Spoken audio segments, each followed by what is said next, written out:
Okay, so let's share my screen and let's start. Always like this. Okay, can you see my screen? Yes, ma'am. Yes, ma'am. मैं तुमसे सबसे difficult question पूछने वाली हूँ, तैयार हो?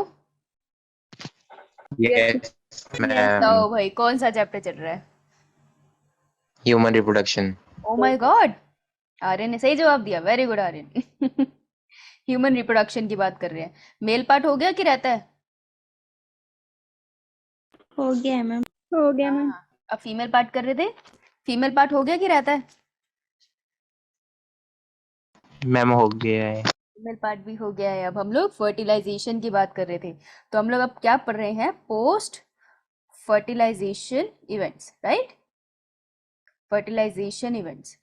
अब जिन्होंने कल की क्लास लगाई थी उनको पता होगा कि कुछ स्लाइड्स अभी बिल्कुल सेम आने वाली है, तो मैं आगे तब चलूंगी, पहले हम थोड़ा सा रिवाइज करेंगे, ओके? क्योंकि बहुत सारी टर्म्स आ गई थी, ऐसा नहीं है टॉपिक डिफिकल्ट है, टर्म्स बहुत ज़्यादा है और एक नॉर्मल इंसान थोड़ा तो घबराएगा ही ना। स्पेशली एनसीईआरटी में एक भी टर्म ऐसे मेंशन नहीं होती लेकिन क्वेश्चन में आ जाती है, तो थोड़े से तो क्वेश्चन भी है। बाकी हम लोग पहले टर्म्स को फोकस करते हुए आज हम पहले रिवाइज करेंगे कल का सेशन, उसके बाद आगे बढ़ेंगे, ठीक है? किसी को कोई दिक्कत? No ma'am. No ma'am. आराम से। हमारा पर्पस ये है कि हम जितना क्लास में पढ़े क्लास में प्रिपेयर हो जाए एटलीस्ट, ताकि तुम ज़्यादा ध्यान फिजिक्स और केमिस्ट्री पे दे पाओ, क्योंकि बिना फिजिक्स केमिस्ट्री के नीट का पेपर नहीं होगा। जिन बच्चों को ये बात नहीं पता वो समझ लो कि बायोलॉजी आएगी 50% नीट के पेपर में, ठीक है? 100% ये पेपर है हमारा नीट का। और सिर्फ नीट नहीं है, मैं तुम्हें नीट क्यों लिखूँ, ये तो गलत बात है ना। हो सकता है तुम में से किसी ने आईएएस ऑफिसर बनना हो, उसको भी तो 11th-12th मेडिकल में अब करनी पड़ेगी ना, ले ली है। या हो सकता है किसी ने साइंटिस्ट बनना हो। तो लेट्स से कोई भी गवर्नमेंट एग्जाम जो अच्छा फ्यूचर देगा, राइट, वो 100% पेपर है उसका, 50% हर जगह बायोलॉजी आएगी तुम्हारे लिए, क्योंकि तुम मेडिकल फील्ड के हो ना, 11th-12th मेडिकल में करी है, ठीक है? उसके बाद 25% तुम्हें हमेशा फिजिक्स आएगा ही आएगा और 25% तुम्हारा केमिस्ट्री आएगा ही आएगा। देखो ये तो फिक्स है। तो तुम्हें समझना पड़ेगा कि 50% अगर बायोलॉजी है तो इसको तुम्हें स्ट्रॉन्ग करना पड़ेगा। दो तरीके के स्ट्रॉन्ग करने के, या तो बहुत अच्छे से अंडरस्टैंड कर लो, मैं बहुत ही ओपनली बोल रही हूँ, या तो बहुत अच्छे से अंडरस्टैंड कर लो, या फिर समझ जाओ कि तुमको कहाँ कहाँ रटना है, ठीक है? ठीक है, जहाँ जहाँ पे रट्टा अच्छा सा मार सकते हो वहाँ पे अच्छा सा रट्टा मारो कि 50% जितने तुम निकाल लो। और अगर तुम्हारे पास कोई एडवांटेज है तो मे भी तुम्हें 40% के अंदर निकालना है, पर लेट्स से हम 50% के माइंडसेट से चलते हैं। अब फिजिक्स केमिस्ट्री में से कोई ना कोई सब्जेक्ट वीक होता है जर्नली, किसी किसी का बायो भी वीक होता है, और कोई ऐसा बच्चा है जिसका फिजिक्स केमिस्ट्री स्ट्रांग है, बस बायो में हेल्प चाहिए, तो उसके तो मजे हो गए, ओके? तो जिसका जोन सा सब्जेक्ट एक स्ट्रांग करो, एक को रखो एटलीस्ट एवरेज। एवरेज मतलब कि तुम उसके इतने क्वेश्चंस तो कर सको ना कि उसके 15 to 20% वाली कैटेगरी में चल पाओ। और जो वीक सब्जेक्ट है, देखो जीरो के साथ तो नहीं मेडिकल एंट्रेंस तुमको लेगा, ऐसे नहीं कर सकते तुम। फिर बायोलॉजी में पूरे नंबर, केमिस्ट्री में पूरे नंबर है, कि फिजिक्स में जीरो लेकर आ रहे हो, ऐसा कभी रिजल्ट नहीं बनता, ऐसे किसी का आता भी नहीं है। फिर वो बच्चा हर सब्जेक्ट में गिर जाता है, ठीक है? तो केमिस्ट्री या फिजिक्स जिसमें भी तुम थोड़े से अगर वीक हो, या बायो में भी वीक हो, तो अपने वीक सब्जेक्ट के ऊपर थोड़ी मेहनत तुमको करनी पड़ेगी, इतनी मेहनत करनी पड़ेगी कि एटलीस्ट उसके कुछ क्वेश्चंस तो निकाल पाऊँ। तो तुम्हें क्या करना, तुम्हारे पास एडवांटेज है कोचिंग की, राइट? ये तुम्हारी कोचिंग ही तो है। तो अपने टीचर से बात करो, बता दो फ्रैंकली कि तुम्हें नहीं आता, तुम चैट बॉक्स में पर्सनली मैसेज कर सकते हो, कोई तो देखता है नहीं इसमें, राइट? सिर्फ टीचर और तुम्हारे बीच में कम्युनिकेशन है, तो बता दो हमसे नहीं होता है सब्जेक्ट, हमसे चैप्टर नहीं होता, हमें नहीं समझ में आता। वो तुम्हें अलग तरीके से समझाने की कोशिश करेंगे, तुमसे फिर भी नहीं होता तो वो तुम्हें बता देंगे कि सुनो ये चैप्टर है, इस वाले चैप्टर में तुम्हें करना ही पड़ेगा, तो इस चैप्टर में ज़रूर आना। तो तुम्हें क्या ज़रूरत है सब कुछ कवर करने की? इस कोर्स का मेन पर्पस भी ये है कि हम लोग मेनली उसी पे फोकस कर रहे हैं जो एंट्रेंस के पॉइंट ऑफ व्यू से आना है, राइट? तो अपने टीचर से थोड़ा फ्रैंक हो जाओ, तो वो तुमको बता देंगे कि तुम क्रैक कैसे कर सकते हो। ये सारे एंट्रेंस एग्जाम निकल जाते हैं, बहुत डिफिकल्ट नहीं होते हैं। इन सब का पैटर्न नीट जैसा ही होता है एक्चुअल में। नीट थोड़ा इसको ऊपर मान लेते हैं क्योंकि बच्चे बहुत ज़्यादा अपीयर होते हैं, पेपर ठीक ही होता है, बस इतना सा फर्क है, ओके? तो तुम्हें थोड़ा सा खुद को एनालाइज करना पड़ेगा, ऑनेस्ट होना पड़ेगा अपने साथ कि ये मेरा सब्जेक्ट है वीक है, ये मेरा सब्जेक्ट ईजी है, ये मेरा सब्जेक्ट बड़ा स्ट्रांग है। तो पहले अपने साथ ऑनेस्ट हो, उसके बाद अपने टीचर से ऑनेस्टली बता दो कि हमसे ऐसे हो रहा है, वो तुमको कोई ना कोई वे बता देंगे। इस तरीके से तुम्हारा इंटरेस्ट निकलेगा, राइट? चलो अब स्टार्ट करते हैं। हमने पिछले साइड पे करा था, पिछली बार हमने करा था फर्टिलाइजेशन। कौन बताएगा what is fertilization? Fusion of male and female gamete. अच्छा, फिर मेरी स्लाइड देख के बता रहे बदतमीज। No ma'am. Fusion of male and female gamete, right? और मेल और फीमेल गैमेट का कौन सा पार्ट फ्यूज करता है? sperm and egg. Pronucleus. Yes, ये पढ़ा है बच्चे ने, गुड। प्रोन्यूक्लियस, दोनों का प्रोन्यूक्लियस आपस में फ्यूज कर जाता है, राइट? और साइड क्या है इनकी? एम्प्यूला। एम्प्यूला। कहाँ पर होता है एम्प्यूला नाम की चीज? मैम फैलोपियन ट्यूब पे। Fallopian tube, very good. क्योंकि एम्पुला हमने और कहाँ पढ़ा है? एम्पुला वर्ड और भी पढ़ा है कहीं इस लेक्चर से पहले वाले लेक्चर में। Female memory gland, that is breast, right? ऐसे कोरिलेट करते हुए चलना है, ओके? उसके बाद हम क्या पढ़ रहे थे? हम स्टोरी ऑफ स्पर्म कर रहे थे कि स्पर्म ने पूरा ट्रेवल किया टेस्टिस से, वो फीमेल सिस्टम के अंदर आया, और उसके बाद उसके साथ एक चीज होगी जिसे हम कहते हैं कैपेसिटेशन। कौन बताएगा what is capacitation? Shower of sperm. Capacity of sperm. ये कितना खुश होके बता रहे। हाँ बेटा, शावर ऑफ स्पर्म। मुझे लगता है तुम नहाते नहीं हो, इसलिए तुम बहुत खुश होके बता रहे हो कि स्पर्म को नहला दिया। मैं तो अभी भी ऐसे ही घूम रहा हूँ। हाँ, शावर ऑफ स्पर्म कहाँ पर होता है? लोकेशन क्या है इसकी? कहाँ पर नहलाया यूट्रस। जाता है? यस, फीमेल रिप्रोडक्टिव ट्रैक, ठीक है? क्योंकि वो जब भी मूव करता है ना पूरे फीमेल रिप्रोडक्टिव साइज से, उसकी शार चलता रहता है। मेनली यूट्रस में होता है, एग्री, लेकिन पूरा फीमेल रिप्रोडक्टिव ट्रैक आ सकता है। अगर ऑप्शन में और कोई टर्म नहीं दिया फीमेल रिप्रोडक्टिव ट्रैक से रिलेटेड और सिर्फ यूट्रस है, तो यूट्रस करेक्ट आंसर है, नहीं तो female reproductive tract is the answer. Okay, got it? Yes, ma'am. Yes. चलो, हाँ फीमेल रिप्रोडक्टिव सिस्टम हमारा ये रहा, एम्पुला यहाँ पर बन गया, हमारा फर्टिलाइजेशन का प्रोसेस होना है, ये स्पर्म आ गया यहाँ पर ओवम के पास। अब आया ये वाला स्ट्रक्चर, क्या चीज है ये? वो ये क्या है?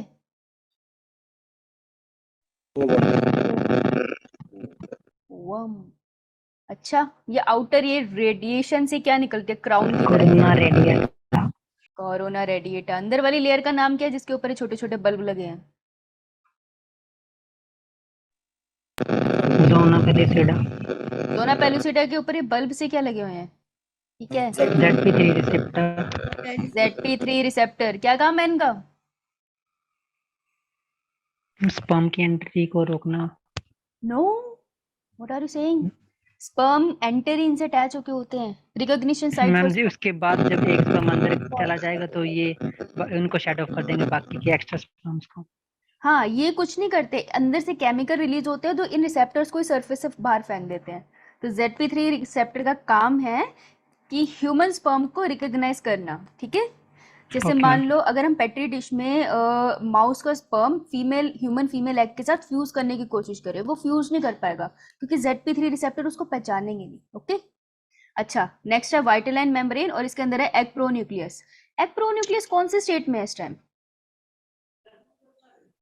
या इसे हथकड़ियां लगी हुई है या ये आजाद है? अरेस्टेड है ये। अरे, arrested. किस जुर्म में? मियोसिस 2 के मेटाफेज 2 में। Metaphase 2, meiosis 2, metaphase 2, yes, MM2। Arrested है ये। स्पर्म आके पहले कौन सी लेयर पे टच करता है? Corona radiata. शाबाश। फिर पॉलीस्पर्मी क्या होता है? पॉलीस्पर्मी क्या होता है? पॉली मतलब मैनी, स्पर्मी मतलब स्पर्म। क्या प्रोसेस है ये?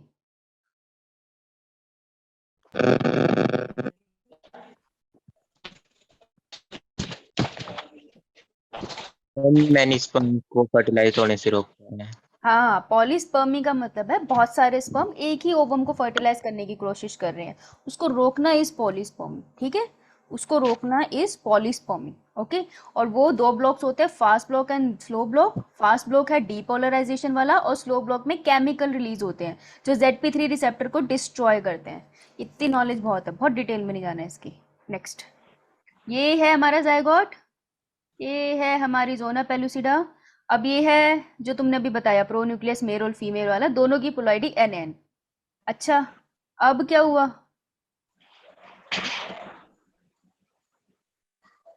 क्या हो रहा है इस स्लाइड में, बता दो कोई। मैं हिंट दे देती हूँ, ये मेल का प्रोन्यूक्लियस है जो फीमेल के प्रोन्यूक्लियस की तरफ मूव सा कर रहा है। तो उस टाइम पे फीमेल क्या करती है? meiosis 2 कंप्लीट करती है। मियोसिस 2 कंप्लीट करती है। यस। अब एक चीज जो तुम लोगों ने मुझसे अभी तक नहीं पूछी, मुझे बात बताओ, माइटोसिस जब होती है किसी सेल में, अगर ये सेल है मेरा सेल ए और इसमें मैं कह दूं माइटोसिस हुई, तो फिर एंड रिजल्ट क्या बनेगा? कितने सेल बनेंगे? हाँ, 2 सेल बन गए। अच्छा, गुड, बिल्कुल सही। मियोसिस है, मियोसिस 2 स्टेप में होती है। मियोसिस 1, एक सेल में मियोसिस बनी तो कितने सेल बने? कितने सेल बने? सेल 2 सेल बने। हाँ, कॉन्फिडेंटली बोल, डर क्यों रहा है? लेकिन ये सब रुकेंगे नहीं अभी, इसमें अगला प्रोसेस भी होगा, मियोसिस 2। तो दोनों सेल में मियोसिस 2 होगा तो कितने सेल बनाएगा अब ये? वापस एक सेल 2 में डिवाइड हो गया, 1 2 3 4 ऐसे बना, करेक्ट? ऐसे होगा ना? ये हो गए एन Yes, ma'am. एन एन एन, ये वाले भी एन एन और ये वाला 2n था, राइट? ये प्रोसेस था, करेक्ट? करेक्ट, एग्री करते हैं सारे? किसी की कोई दिक्कत तो बताओ। Yes ma'am. अभी मैं क्वेश्चन पूछूंगी और खबरदार किसी ने आंसर नहीं दिया तो। अब ओवरी नाम है, एक ओवरी हुआ करती थी, एक अनजानी सी ओवरी के अंदर क्या होता था? एक oocyte हुआ करता था, सेकेंडरी oocyte, जिसके अंदर क्या होता था? प्रोसेस कौन सा कंप्लीट होता था फिर टर्शरी oocyte बन जाता था? meiosis 1 तो जब मियोसिस 1 कंप्लीट हुई, जब मियोसिस 1 ओवरी के अंदर कंप्लीट हुई, मैं यहाँ लिख रही हूँ देखना, ओवरी में जब मियोसिस 1 कंप्लीट हुई तो कितने सेल बने होंगे? मैम 2 2 सेल बने होंगे, है ना? तो बेटा एक सेल जो होता है ना, वो ना सारा साइटोप्लाज्म ले जाता है, ठीक है? ये सेल जो सारा साइटोप्लाज्म ले गया है, इस सेल ने आगे बनाना है हमारा क्या? इसने आगे चल के हमारा बनाना है ओवम, ओके? ये वो सेल है। तो दूसरे सेल का क्या हुआ? दूसरा सेल जो बनता है ना, जो मियोसिस ओव्यूलेशन के टाइम होती है, वो अनइक्वल मियोसिस होती है। तो कहीं पे लिखो, ये बात बहुत इंपॉर्टेंट बात है और तुम्हें कहीं मिलेगी नहीं ऐसे लिखी, दैट मियोसिस दोनों 1 and 2 are unequal type of meiosis during ovulation. So बेटे सिर्फ oogenesis कह लो, चलो, during oogenesis.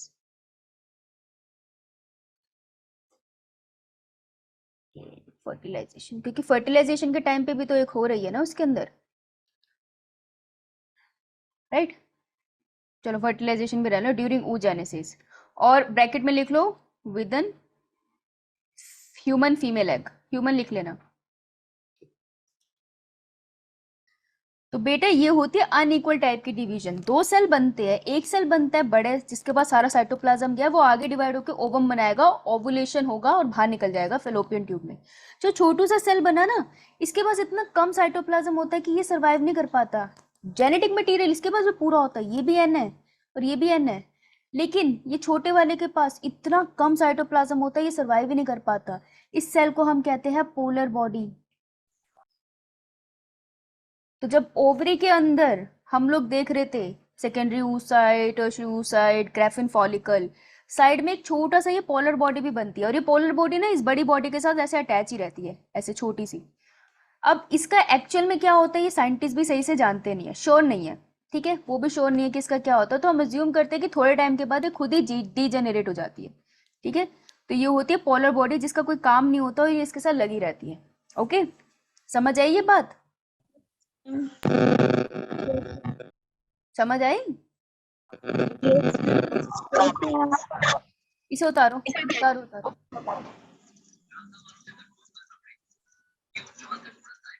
अरे तुम 35 आ गए, मुझको उम्मीद नहीं थी आज।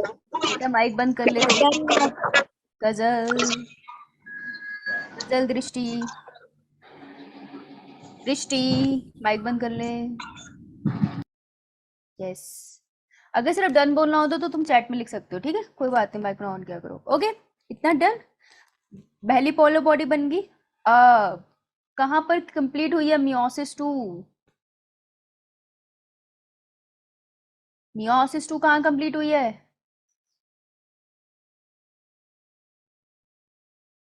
ओवम में।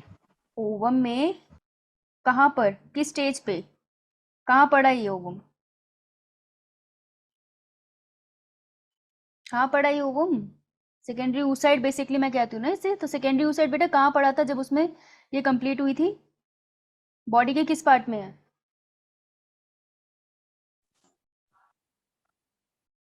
कंफ्यूज हो गए? मैं पूछ रही हूँ कि जो सेकेंडरी oocyte है जिसमें मियोसिस 2 अब कंप्लीट होनी है, ये बॉडी के किस पार्ट में है? आइज में है, यूट्रस में है, सर्विक्स में है, फलोपियन ट्यूब में है? फलोपियन ट्यूब में है, यस।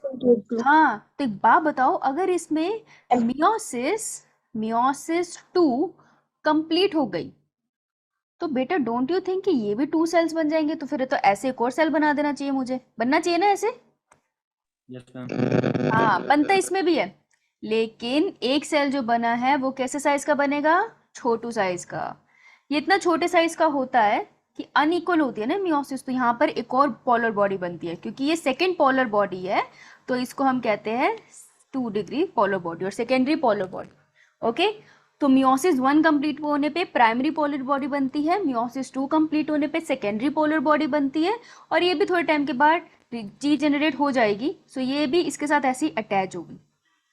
ओके, ये कुछ नहीं करती है, बस पड़ी है बेचारी। समझ आई? सॉरी,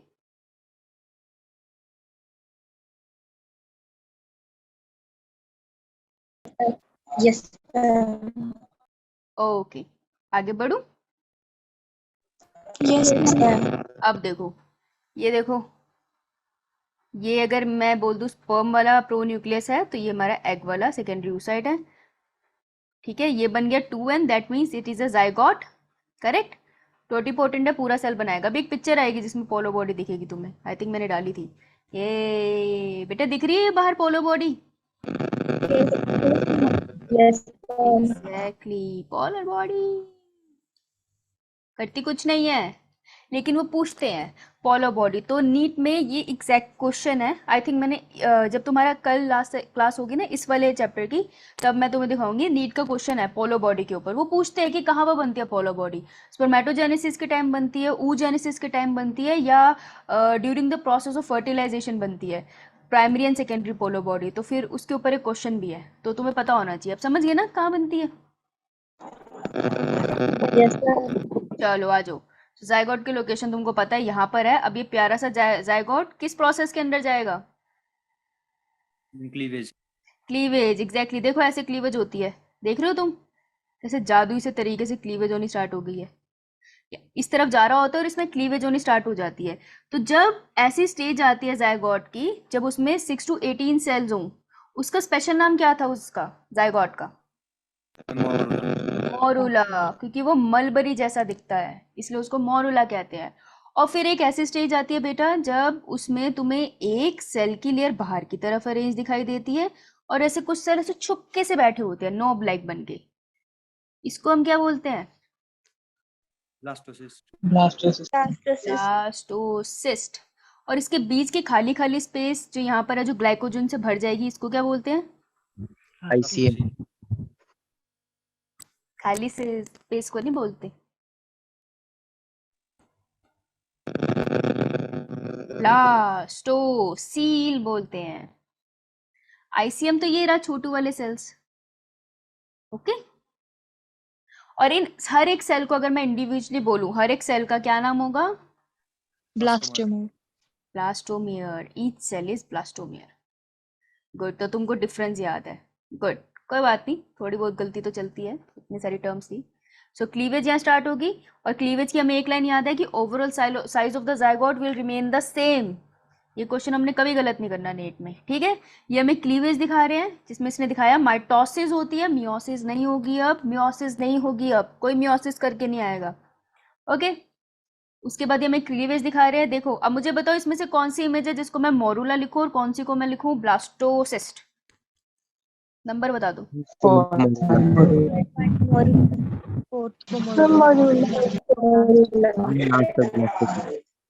हाँ, और जिसको टर्म में कंफ्यूजन है वो ये देखो, ध्यान से देखो, ध्यान से बेटा। ये जो बाहर वाली लेयर है इसका नाम क्या है? ये है हमारा ट्रोफोब्लास्ट सेल्स। हाँ, ट्रोफोब्लास्ट सेल्स। और ये जो अंदर चुप्पू से बैठे हैं जिसने पूरा ऑर्गेनिज्म बनाना है उसका नाम है ICM, that stands for inner cell mass. और ये वैल्यू वाली लेयर का नाम क्या है? Zona pellucida. उसने कभी साथ नहीं छोड़ा। जोना पेलुसिडा अब साथ छोड़ेगी, लेकिन कब? तो ये रहा हमारा मोरुला, ये रहा हमारा blastocyst. Okay, Yes, ma'am. Blastocyst 6th day after fertilization के बाद बन गया।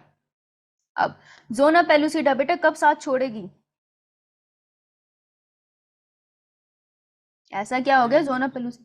हाँ जी, हम जब हाँ, जब इम्प्लांटेशन होगी। और क्या होगा? एक तो जोना पेलुसिडा रप्चर हो जाएगी और ये पूरा का पूरा स्ट्रक्चर बाहर आ जाएगा, राइट। अगर मैं प्रीवियस स्लाइड पे जाऊं तो मैं दिखा सकती हूँ, येलो वाली लाइन मिटा दो, बस ये अंदर वाला स्ट्रक्चर अब चला जाएगा। कौन सी लेयर पे? यूट्रस की कौन सी लेयर पे? एंडोमेट्रियम। एंडोमेट्रियम में धस जाएगा। Endometrium. यस। तो अगर मैं बनाऊं एंडोमेट्रियम कुछ इस तरीके से, मान लो, तो ये मेरा आ रहा है हमारा प्यारा सा ब्लास्टोसिस्ट, ऐसा सा, और इसकी नोब लाइक ICM एंडोमेट्रियम की तरफ होगा। तो ये इसकी तरफ आएगा।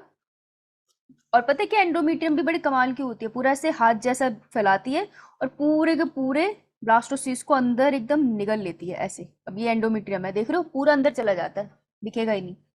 तो हम इस प्रोसेस को कहेंगे implantation. 7th day of fertilization होगा। गुड, मैं याद है। नाइस। आई थिंक हम यहाँ तक पहुंचे थे और फिर हमारे ऐसे शरीर से ऐसे आत्मा अलग हो गई थी क्योंकि इतना सारा हो गया था बट दैट्स सो गुड, तुम लोगों को याद है यार, इंटेलिजेंट हो तुम यार।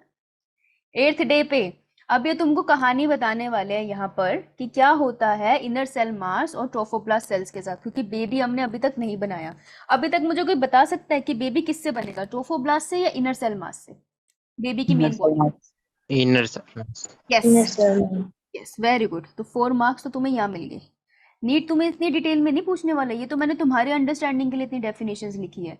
तो तुमसे इसी तरीके के डायरेक्ट क्वेश्चन पूछ लेगा, क्योंकि ये टर्म्स इतनी डिफिकल्ट है तो इनसे डायरेक्ट क्वेश्चन आते हैं, और जिसने इसको डिटेल में नहीं पढ़ा वो कर नहीं पाते। Okay, good. Inner cell mass से बनेंगे, राइट। कॉर्पस लूटियम पता है किसी को क्या होता है? Yes, ma'am. वो क्या होता है बता चल। मैम ओवम के निकलने के बाद जो पीछे छूटता है उसको बोलते हैं।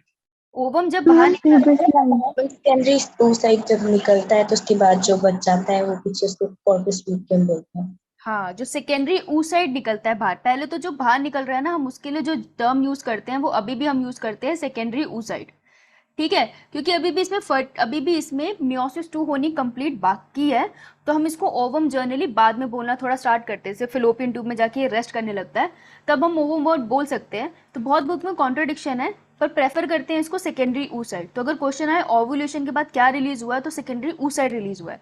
क्वेश्चन अभी चैप्टर के एंड में करेंगे, डोंट वरी, इस स्लाइड के एंड में आएगा। तो जब सेकेंडरी oocyte लिख रहा था तो अंदर क्या रह गया था, किसी को याद है? Theca interna and theca externa. हाँ, ग्रैनुलोसा की layer, theca externa, theca interna रह गया। ये ऐसे वेस्ट नहीं होते, ये एक स्ट्रक्चर बना लेते हैं, थोड़ा येलोइश कलर का होता है, तो मैंने इसको येलो ही बनाती हूँ, क्यों कंफ्यूज होना है। तो ये जो स्ट्रक्चर रह गया है अंदर की तरफ, ये येलो से कलर का स्ट्रक्चर होता है, और इस स्ट्रक्चर को हम क्या बोलते हैं? Corpus luteum. Corpus luteum, corpus luteum. और कॉर्पस लूटियम बहुत इंपॉर्टेंट होता है और ये ओवरी के अंदर रहता है कुछ दिनों तक, ठीक है। ये वेट करता है कि फर्टिलाइजेशन हो जाए। अगर फर्टिलाइजेशन नहीं होता, लाइक 7 to 10 डेज तक वेट किया इसने, अगर फर्टिलाइजेशन नहीं हुआ तो फिर ये डीजेनरेट होता है। तो 7 डेज तक ये क्या करता रहता है, क्या रिलीज करता है? प्रोजेस्टेरॉन। ये रिलीज करता है प्रोजेस्टेरॉन। ये क्वेश्चन है नीट का, लिख लो, रिलीज प्रोजेस्टेरॉन। क्योंकि प्रोजेस्टेरॉन क्या करता है, एंडोमेट्रियम को थिक बना के रखता है कि अगर इम्प्लांटेशन हो रहा है तो एंडोमेट्रियम तैयार हो जाए। तो देखो, जब वो जाइगोट ऐसे मूव कर रहा था ना फेलोपियन ट्यूब में, तो एंडोमेट्रियम भी मोटी होती चली जा रही थी ब्लड वेसल से, ताकि जब बेबी आके इम्प्लांट हो तो वो उसको नरिशमेंट दे सके।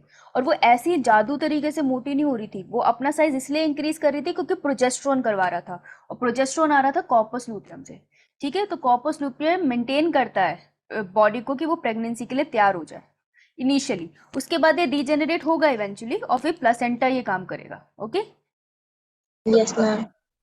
ऑलराइट। और ये येलोइश कलर का होता है। Okay, done. Yes, ma'am. Next line इस पे आओ। While corpus luteum will release estrogen and progesterone. Estrogen तो फॉलिकल सेल्स भी सिक्रीट करते हैं, पर तुम प्रोजेस्ट्रोन याद करना कॉर्पस लूटियम के साथ, ये मत भूलना, कंफ्यूज मत होना। Okay got it? Okay. चलो आओ भाई, अब हम कहानी पढ़ते हैं आईसीएम और ट्रोफोब्लास्ट सेल्स की। ठीक है, तो ये सेकेंड वीक की बात है। ओके, एंडोमीट्रियम के अंदर मैं यहाँ डायग्राम बना रही हूँ, जिसको जहां समझ नहीं आएगा वो मुझे वहीं टोकेंगे। ओके, कोई वेट नहीं करेगा, कोई भाग नहीं जाएगा, जो टोक देना मैं पढ़ा दूंगी दोबारा से, कोई चक्कर नहीं है। लेकिन अब बहुत ध्यान से सुनना, ये तुमको मिलेगा नहीं कहीं, इसलिए। ठीक है, तो ये रही एंडोमीट्रियम, मान लो ये रही हमारी एंडोमीट्रियम, और ये रहा हमारा प्यारा सा ब्लास्टोसिस्ट जो अंदर दफन हो चुका है पूरा ऐसे। ओके, अब जो हमारा ब्लास्टोसिस्ट है ना, मैं उसको यहाँ पे थोड़ा सा बड़ा करके बना रही हूँ। ओके, सहूलियत के लिए इसको थोड़ा बड़ा कर लेते हैं। तो देखते हैं, ये वाले सेल है बाहर वाले, क्या नाम है इन सेल्स का जो पूरी कवरिंग सी बनाते थे? Trophoblast. Trophoblast sales. और अंदर जो ऐसे गुचू से बन के बैठे हुए हैं डरे सहमे से, इनर सेल मास, राइट? हाँ, तो हमने इनका फेट देखना है। तो देखो ये भी डिवाइड होंगे, ट्रोफोब्लास्ट सेल भी डिवाइड होंगे। सो आईसीएम जो होता है वो 2 लेयर ऑफ सेल्स में डिवाइड हो जाता है। ठीक है, धीरे धीरे समझेंगे इसको। तुम ऐसे समझो कि ये आईसीएम है, अभी इनर सेल मास। सबको वीडियो दिख रही है मेरी? Yes, ma'am. देखो ये आईसीएम है, इनर सेल मास। ठीक है, ऐसे सेल की लेयर है, एक दूसरे के साथ अटैच है, सेल्स है बहुत सारे। तो आईसीएम सडनली ऐसे हो जाएगा। अब देखो कितनी लेयर है, पहले तो एक थी, अब कितनी लेयर हो गई? 2 2 लेयर्स हो गई, राइट? और बीच में स्पेस है। Yes, ma'am. Good, very good. So ICM 2 layer में से डिवाइड होगा, जिसके बीच में स्पेस भी होगी थोड़ी सी। ठीक है, पर ये दोनों लेयर बहुत एक दूसरे के साथ साथ होगी, no doubt. Okay, so ICM will divide into epiblast and hypoblast. Okay, अब लिख सकते हो तुम इसको। देखो एपी हाइपो 2 टर्म्स होगी यहाँ पर। ओके, नई टर्म्स आनी है तो डरना नहीं है। अब जो ट्रोफोब्लास्ट है ना, वो कहता है मैं भी दूर क्यों रहूं, मैं भी 2 लेयर में डिवाइड होऊंगा। ठीक है, तो ये 2 लेयर में डिवाइड होता है, एक को कहते हैं हम साइटो। ना देखो ये टर्म थोड़ी बड़ी है, ट्रोफोब्लास्ट। तो तुमको क्या ऐड करना है, वर्ड साइटो। ठीक है, ट्रोफोब्लास्ट तो ऑलरेडी है ना टर्म में, तो साइटो ट्रोफोब्लास्ट, और दूसरी टर्म का नाम है, दूसरी लेयर का, सिन सी शियो ट्रोफोब्लास्ट। ओके, तो अगर कोई भी बच्चा भी लेटा हुआ है अपनी जगह पे और मस्त से लेट के गणेश जी की तरह से लेक्चर देख रहा है, बेटा उठ के बैठ जा। नहीं तो ऐसे ही लेटे रह जाओगे और ऐसे ही सो जाओगे थोड़ी देर में। अब सो जाओगे तो अब उठ जाओ। ठीक है, अब शरीर को थोड़ा कष्ट दो और सीधे होके बैठ जाओ। ओके, तो इन्हें सिनसीशियो ट्रोफोब्लास्ट ये आएगा, यहां से लिख ले, परेशान ना हो। मिली? सिंसीशियम भी कहते हैं इसको, और सिंसीशियो भी बोलते हैं, टीआईओ भी बोलते हैं। ठीक है, तो ट्रोफोब्लास्ट लेयर डिवाइड होगी, इनर साइटोट्रोफोब्लास्ट और आउटर सिंसीशियो ट्रोफोब्लास्ट। ओके, और आईसीएम अभी बताऊंगी, वो भी आ गया। आईसीएम डिवाइड हुआ एपीब्लास्ट एंड हाइपोब्लास्ट। जितने बच्चे लेटे उठ के बैठ जाओ, नहीं तो बेटा लेटे रह जाओगे। उठ जाओ, खत्म हो जाएगी ये, स्टार्ट होते खत्म हो जाएगा, तुमको पता भी नहीं चलेगा। ओके डन, कितना लिखा? मुझसे बैठे हैं। ये वाली प्रीवियस स्लाइड बोला था ना? अच्छा, इसने बोला उठ के बैठो, सॉरी मेरी प्रोसेसिंग स्लो हो गई है। लिख लिया सबने? Yes, ma'am. अच्छा, तो मैं यहाँ लिख देती हूँ यार, भैया डिवाइड हुए थे। चलो जी आगे चले। ओह नेक्स्ट, ऑर्डर दे रही है। Ma'am, previous slide. क्या हो गया? ये ले बेटा ले, रुक जा रुक जा। ले यार, डरा क्यों रही है? यही हूं मैं तो जल्दी कह भी नहीं। कृतिका, तुम्हारी डीपी में जो कुर्ती है वो बिल्कुल वैसी कुर्ती पहनी है मैंने, सेम सेम हो गई। चलो अब ये रियल माइक्रोस्कोपिक इमेज है, तो ये जो तुमको लेयर दिख रही है ना, ये ध्यान से देखना, ये सेल की लेयर है एक्चुअली। अगर थोड़ा ध्यान से देखोगे इतनी क्लियर नहीं दिखेगी बेटा, ध्यान से देखोगे तो ये सेल की लेयर है, ये है ट्रोफोब्लास्ट। और ये तुम्हें छोटू सा ऐसे पिचकू सा दिख रहा है ना, ये एक्चुअली आईसीएम है। ये थोड़ी आगे की स्टेज है तो कम दिख रहा है, वैसे थोड़ा इतना होता ही है। आई थिंक इसकी रेजोल्यूशन अच्छी नहीं है। ये इनर सेल मास है और ये खाली सी स्पेस है, that is blastocoel. Okay, clear हुआ? Yes, ma'am. चलो मैं फिर भी मिटा देती हूँ ताकि कोई बाद में इसके नोट्स को देखे तो उसको समझ में आए। चलो ऑलराइट, अब मैं तुमको पहले ट्रोफोब्लास्ट की कहानी सुनाती हूँ, ठीक है? तो ट्रोफोब्लास्ट कौन सी 2 लेयर में डिवाइड हुआ था, कौन बताएगा? कोशिश करो, धीरे धीरे। Cytotrophoblast, Cytotrophoblast and syncytiotrophoblaст. तो आउटर वाला कौन सा था? Syncytiotrophoblaст. हाँ, तो इसको ऐसे याद नहीं करना, सिंसिशियोट्रोफोब्लास्ट या साइटोट्रोफोब्लास्ट, इसको ऐसे याद करना है, इनर साइटोट्रोफोब्लास्ट, आउटर सिंसिशियोट्रोफोब्लास्ट, ऐसे ही याद करना है, इनर साइटोट्रोफोब्लास्ट, आउटर सिंसिशियोट्रोफोब्लास्ट। और कैसे याद कर सकते हो? इनर साइटोप्लाज्म तो सेल के अंदर होता है ना, तो मुझको साइटो वर्ड से याद है कि इनर तो साइटो ही होगा, तो साइटो, इनर साइटोट्रोफोब्लास्ट हमेशा इनर है और बाहर वाला सिंसिशियम है। किसी को पता है सिंसिशियम का मतलब क्या होता है? क्या No, ma'am. एक सेल जिसके अंदर एक से ज्यादा न्यूक्लियस हो, ठीक है? तो न्यूक्लियस ही एक से ज्यादा है इसके अंदर, लेकिन इसमें अलग अलग से साइटोप्लाज्म, ऐसे प्लाज्मा मेम्ब्रेन नहीं बनी है। तो ये एक ही सेल है जिसके पास बहुत सारे न्यूक्लियस है, उस कंडीशन को हम सिंसिशियम कहते हैं। प्लांट्स के अंदर बहुत मिलती है। तो आउटर सिंसिशियोट्रोफोब्लास्ट का मतलब है कि ये एक ही सेल दिख रहा है तुमको बाहर, जो ब्लू कलर का है, और ये छोटे छोटे दिख रहे हैं ना, सब न्यूक्लियस है। तो मल्टी न्यूक्लियस से बना हुआ ये पूरा सेल है और इसको हम कहते हैं आउटर सिंसिशियोट्रोफोब्लास्ट। समझ आई बात? Yes, ma'am. और इनर साइटोट्रोफोब्लास्ट का सेल ही है, न्यूक्लियस इनके पास भी है, लेकिन हर एक सेल के पास एक प्लाज्मा मेम्ब्रेन है और एक न्यूक्लियस है, ठीक है? तो ये है मेरा इनर साइटोट्रोफोब्लास्ट। तो जिसने ये लिखा था उसी के साथ एक छोटी सी पिक्चर बना लो।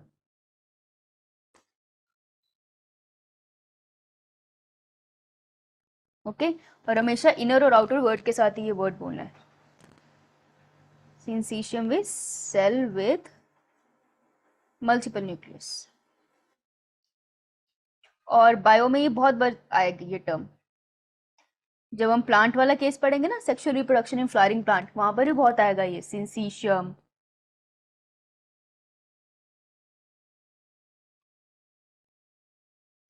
चलो आगे। Yes, ma'am. जिंदा हो? जिंदा हो? Yes, ma'am. चलो अच्छी बात है, खुशी हुई जान के। अरे वाह, चलो अब आते हैं ICM. ICM stand for inner cell mass. Inner cell mass. तो अगर ऑप्शन में और कुछ नहीं है और इनर सेल मास है, तो बेबी की प्रोडक्शन जो करता है, हमारी पूरी बॉडी जो बनाएगा वो इनर सेल मास बनाएगा। अब अगर उसमें भी उन्होंने 2 टर्म और देख रखी है, एक लिखा है इनर सेल मास, एक लिखा है एपीब्लास्ट, एक लिखा है hypoblast. So inner cell mass divide होता है 2 लेयर में, एक हाइपोब्लास्ट की सेल लेयर है, एपीब्लास्ट की भी सेल लेयर ही है, और कुछ नहीं है, ये कोई जादुई तरीका नहीं है, ये सेल की लेयर्स ही हैं, और एपीब्लास्ट भी सेल की लेयर है, ठीक है? तो कौन सी है जो हमारी पूरी बॉडी बनाती है? एपीब्लास्ट। तो अगर ऑप्शन में एपीब्लास्ट वर्ड है तो तुमको जाना है उसी के साथ। समझ आई? बड़े Yes. ठीक है। Yes, ma'am. अब देखो, तुमको एक बात बता रही हूँ, अभी के लिए उसको रट लो, इसके बाद धीरे धीरे तुम समझते भी जाओगे। हमें क्या याद रखना है? हमें जब भी पोस्ट फर्टिलाइजेशन, मतलब फर्टिलाइजेशन होने के बाद क्या चीजें, हमें 4 चीजें पता होनी चाहिए कैसे बनी। ये 4 चीजें बड़ी इंपॉर्टेंट है। एक है हमारा एमनियन। एमनियन वो पाउच होता है जहां पर एमनियोनिक फ्लूइड होगा और बच्चा रहेगा। तो हम सब एमनियन के अंदर रहते थे, एक पाउच के अंदर जिसके अंदर पानी सा था, और हम उसके अंदर तैरते जैसे रह रहे थे, ठीक है? लिक्विड के अंदर हम रहते हैं, लाइफ पानी के अंदर एग्जिस्ट कर सकती है ना। तो एक हमें बनाना है एमनियन, एक हमको बनाना है कोरियन। कोरियन वो है जो लेटर ऑन स्टेजेस में प्लेसेंटा बनाने वाला है। प्लेसेंटा की वजह से ही हमें खाना पीना मिलता था मम्मी के पेट के अंदर, और पोटी वोटी सब बाहर निकलती थी हमारी बॉडी से। तीसरा है हमारे पास जो हमें बनाना है यॉर्क सैक का हमारी बॉडी में कोई काम नहीं है, लेकिन ये एंसेस्ट्रल फीचर है जो हमको मिला है धीरे धीरे मछलियों से क्या बने थे, सबसे पहले पाइसेस आए थे, फिर एम्फीबियन आए थे, फिर रेप्टाइल्स आए थे, फिर हम आए थे। तो एंसेस्ट्रल फीचर है, आता है हम में भी। ठीक है, तो एमनियन, कॉरियन, यॉर्कसैक, और क्या बनाना है हमें? एमनियन, कॉरियन, यॉर्कसैक हो जाता होता क्या होता था? एलेंटॉइस। सॉरी यार, कभी कभार मैं भी इंसान हो जाता है। एलेंटॉइस, एलेंटॉइस भी हमारा खास काम का नहीं है और हमें इनकी डिटेल पढ़नी भी नहीं है, लेकिन हमको ये 4 स्ट्रक्चर देखने हैं पोस्ट फर्टिलाइजेशन में कैसे बने। ठीक है, जब तुमको ये पता चल जाएगा ना, उसके बाद तुम्हारा ये टॉपिक ही खत्म हो गया। ओके, ठीक है, बनाया अभी ने? Yes, ma'am. Yes ma'am. अब तुम सोच रहे होंगे एक्टोडर्म, एंडोडर्म और मेसोडर्म नाम की 3 लेयर भी होती थी, वो कहाँ गई? आएगी, टेंशन ना लो। चलो, अब इसमें मैंने बाहर वाला स्ट्रक्चर नहीं बनाया, तो ट्रोफोब्लास्ट की जो लेयर थी ना, कॉरियन वो वाली, अभी रुक जाओ, अभी अंदर चलते हैं। तो इसको देखो, ये येलो वाला, ये क्या है हमारा? ये है हमारा एपीब्लास्ट। अरे अरे, येलो को ग्रीन से कैसे कर दिया मैंने? पाप लगेगा, रुक जाओ। तो ये है हमारा एपीब्लास्ट, और ये ऊपर वाला हमारा कौन सा होगा अगर ये एपीब्लास्ट है तो? कोई तुक्का मारेगा? Hypoblast.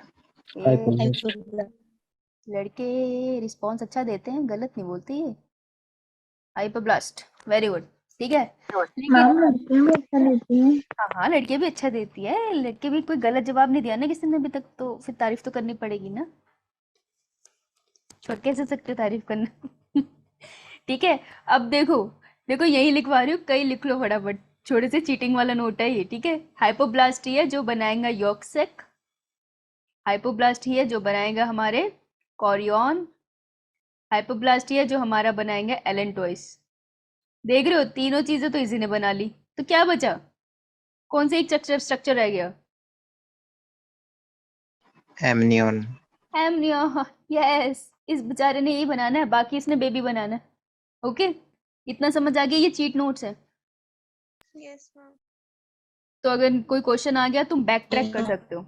ओके, पूछ ले यॉर्कसैक कौन सी लेयर से बना है, तुमको पता है हाइपोब्लास्ट से बना है। पूछ ले कॉरियन कौन सी लेयर को मिलके बना है, हाइपोब्लास्ट से बना था। एलेंटॉइस कहाँ से बना था? हाइपोब्लास्ट से बना था। तो ये चीट नोट्स है। ओके, चलो, मैंने तुमको चीटिंग नहीं कराई है, ओके, भूल जाओ। आगे बढ़ू? Yes, ma'am. आ, Yes, ओ, ma'am. देख रहे हो कलाकारी है, अब इसको लेबल करना पड़ेगा। कराओ भाई लेबल। बेटा बाहर से लेबल कराओ मुझे, सबसे बाहर वाली पागलों वाली लेयर कौन सी है? Syncytial trophoblast. उस बेचारी की ना जुबान और दांत हिल गए बोलते हुए। Syncytio trophoblast, absolutely correct. तुझे बहुत हंसी आ रही है आर्यन, बहुत हंसता है ये बच्चा। रेड वाली कौन सी है? साइटोट्रोपोब्लास्ट। Cytotrophoblast, very good. ये ग्रीन वाली कौन सी है? Hypoblast. ये तो खुश होकर बोल रहा है हाइपोब्लास्ट, हाइपर नहीं होना। और ये येलो Epiblast. ईपीब्लास्ट, क्या? एपीब्लास्ट, ईपीब्लास्ट? बेटा प्रोनाउंसिएशन के मतलब हद करोगे। ओके, ये स्टेज आ चुकी है, फिर आर्यन हंस रहा है। अब ये स्टेज आ चुकी है, अब देखो चेंजेस ऑलमोस्ट सिमिलरली होते हैं, जैसे सिंसिशियो और साइटोट्रोफोब्लास्ट बना ना, अब हाइपोब्लास्ट और एपीब्लास्ट भी कहेंगे भाई बहुत हुआ, हम भी डिवाइड होंगे। तो ये रहा एपीब्लास्ट के सेल्स, ये भी ऐसे खुल जाएंगे, 2 लेयर बनाएंगे। ये हाइपोब्लास्ट के सेल है, ये भी ऐसे खुल जाएंगे। ठीक है, अब इनके बीच में 2 कैविटीज टाइप स्ट्रक्चर बनेगा। ओके, पहले मुझे देखने दो अगले, हाँ, नहीं है, मुझे बनाने पड़ेंगे। ये बना लो, किसी ने नहीं बनाया तो क्लियर सा बड़ा बड़ा डायग्राम बना लेना, जीवन काल में दोबारा नहीं दिखेगा ये।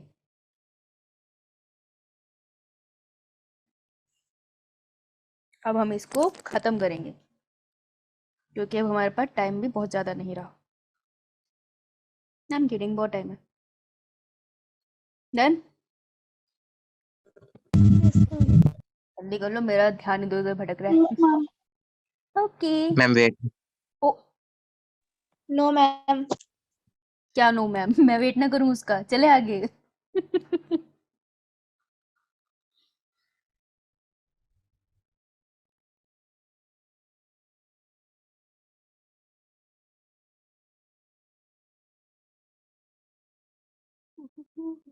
एक सेकेंड, मैं ये बंद करूँ, मैं ठंडा। Done, ma'am. अब रुक जा दो 1 मिनट।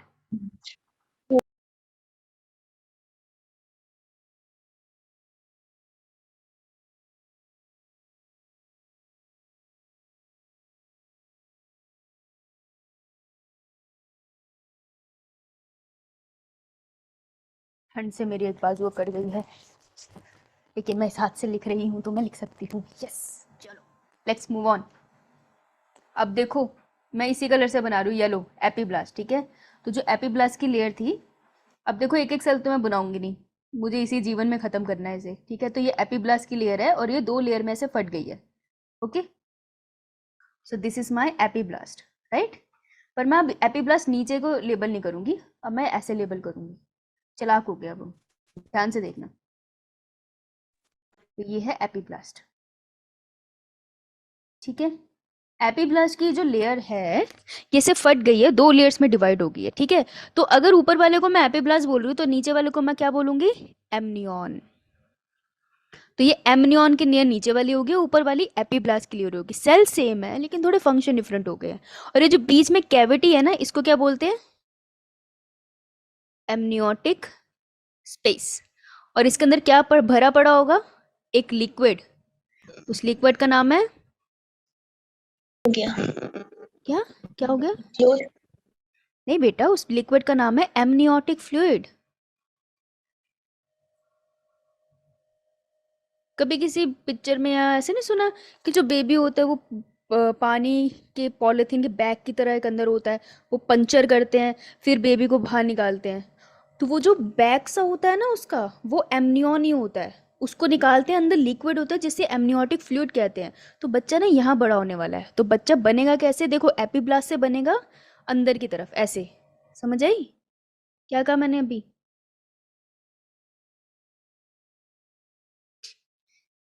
चलो कोई बात नहीं, अगर नहीं भी समझे इट्स ओके, यहाँ तक तो करो।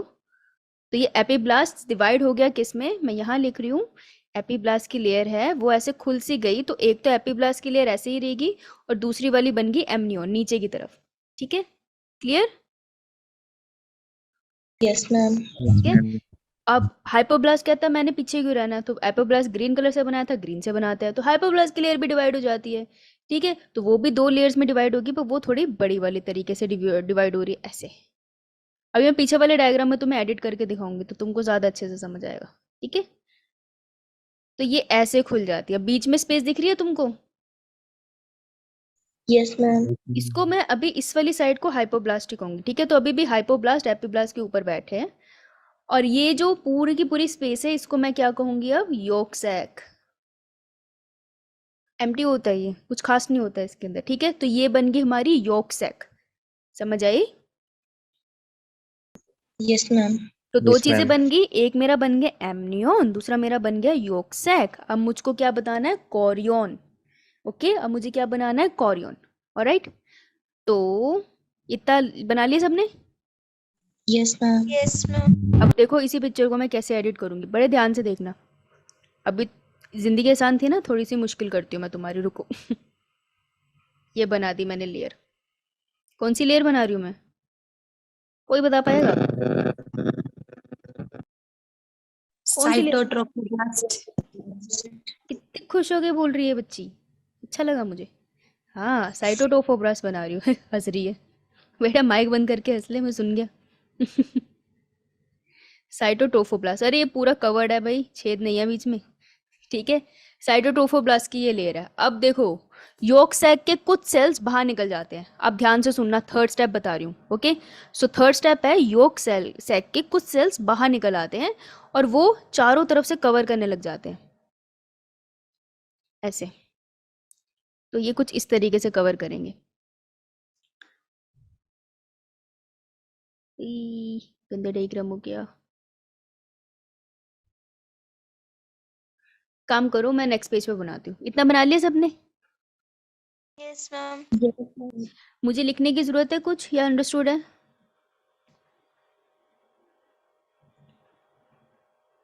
लिखवाओगे मुझसे कुछ। लिखवाएंगे ये बच्चे, बोल दो ना फिर। बहुत खराब है, बहुत खराब है। चलो कोई बात नहीं, लिख देते हैं।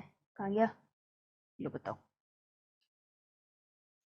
तो क्या हुआ यहाँ पर, epiblast further divides and forms, what does it form? Epiblast ने क्या बनाया था, amnion and amniotic cavity, right? correct? Yes, ma'am. उसके अलावा hypoblast further develop and form yolk sac. ठीक, ये लो भाई 2 पॉइंट्स तुम्हारे ऑनर में।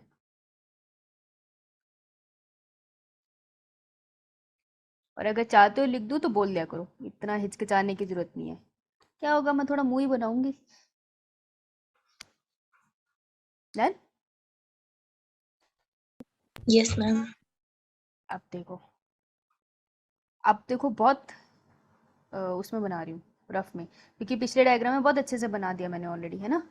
तो ये रहा हमारा एमनियोटिक कैविटी वाला स्ट्रक्चर एपिब्लास्ट के साथ, और ऊपर हमारा आ गया है, ये एक दूसरे से अभी भी अलग है, एक दूसरे में मिंगल मत कर देना भाई, हद हो जाएगी।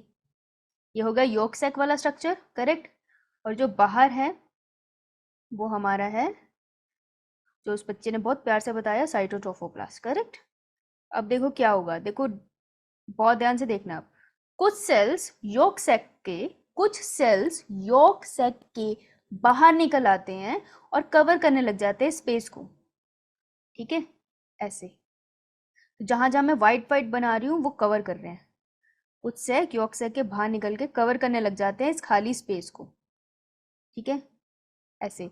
तो जहां पर मैं ये वाइट नहीं बना रही हूँ मतलब वो खाली रीजन है, कुछ जगहें भी छोड़ी जाती हैं सेल्स की मूवमेंट के लिए फर्दर।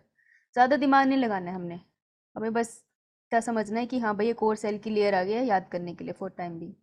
ओके, तो देखो एपिब्लास्ट के नीचे से भी जा रहे हैं ये सेल, कमाल है। तो इन्होंने एक पूरी लेयर सी बना दी है इस पूरे के पूरे डेवलपिंग एम्ब्रियो के अंदर। समझ आ रहा है क्या कर रही हूँ मैं? तो इसको अपनी कॉपी में शेड कर लो किसी भी कलर से। इससे मोटी निब नहीं है मेरे पास, तो मैं थोड़ा और जल्दी करती। ओके,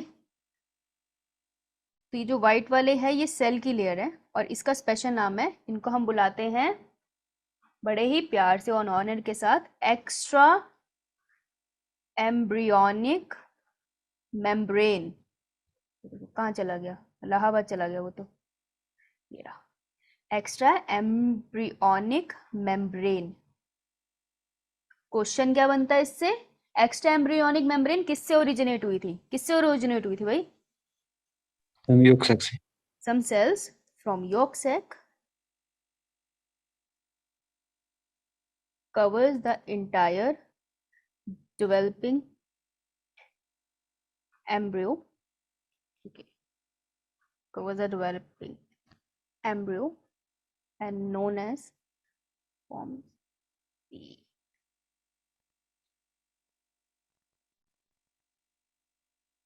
Sorry, मेरी टाइपिंग बहुत ज़्यादा तेज नहीं है। Okay, is it visible? Wait, is it visible what I have written? Yes, ma'am.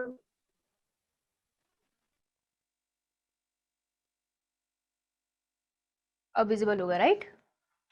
कोई बच्चा जिसको नहीं दिख रहा? सबको दिख रहा है? नहीं दिख रहा बता दिया करो, मुझे पता नहीं ना तुम्हारे फोन में कितना स्क्रीन दिख रहा है कितना नहीं। तो ये एक्स्ट्रा एम्ब्रियोनिक मेम्ब्रेन लिखी है, तो अब मैंने तुम्हारा इतना टॉर्चर क्यों किया? क्योंकि अब मैं तुमको थर्ड मेम्ब्रेन बताना चाहती थी, कॉरियन, उसके लिए इतना टॉर्चर किया तुम्हारे साथ भी और अपने साथ। हो खुदा, मुझे भी माफ करना, बेचारे बच्चों के साथ इतना बुरा कर दिया मैंने।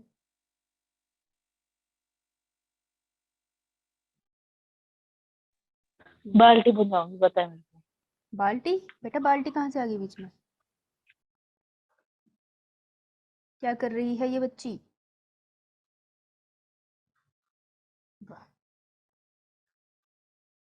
Alright, clear? इतना क्लियर? चलो आगे। Yes. मुझको अभी पता चला इस टूल से ये भी होता है, वाह क्या बात है, बच गई मैं बताने से। और अब देखो, अब जितनी लेयर को अंडरलाइन करूंगी बस उस पे फोकस करना है, और वही है हमारा क्वेश्चन। ये बाहर वाली लेयर जिसमें ऐसे न्यूक्लियस मस्त ऐसे तैर रहे थे, क्या नाम था इस लेयर का? Syncytial trophoblast. सिंसिशियो ट्रोफोब्लास्ट लिख दो यहाँ पे, नाराज नहीं होगा कोई। ये लिख दिया मैंने, सिंसिशियो ट्रोफोब्लास्ट। और ये जो रेड वाली लेयर है इसका नाम क्या है? साइटोट्रोफोब्लास्ट। साइटोट्रोफोब्लास्ट। वो बेचारी बोलने लगती है उसी टाइम कोई बोल देता है। हाँ बेटा तू बोल ले, कौन सी गुड़िया बोल रही थी? व्हाइट वाली का क्या नाम है? Priya. Extra Extra extra embryonic membrane. Yes, ध्यान से सुनना। Syncytiotrophoblast cytotrophoblast and extra embryonic membrane together mix करके बनाती है third layer which is known as chorion. इसलिए हमने इतनी मेहनत करी थी।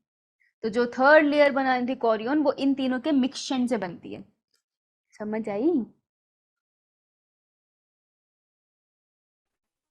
Yes, ma'am. तो ये तीनों लेयर यहाँ पर अगर मैं ऐसे बना दूं, देखो, तो ये मिलके बनाएगी हमारा कोरियन। ये क्वेश्चन आता है कोरियन कैसे बनी। कोरियन उनका फेवरेट है, उनको कोरियन बहुत पसंद है।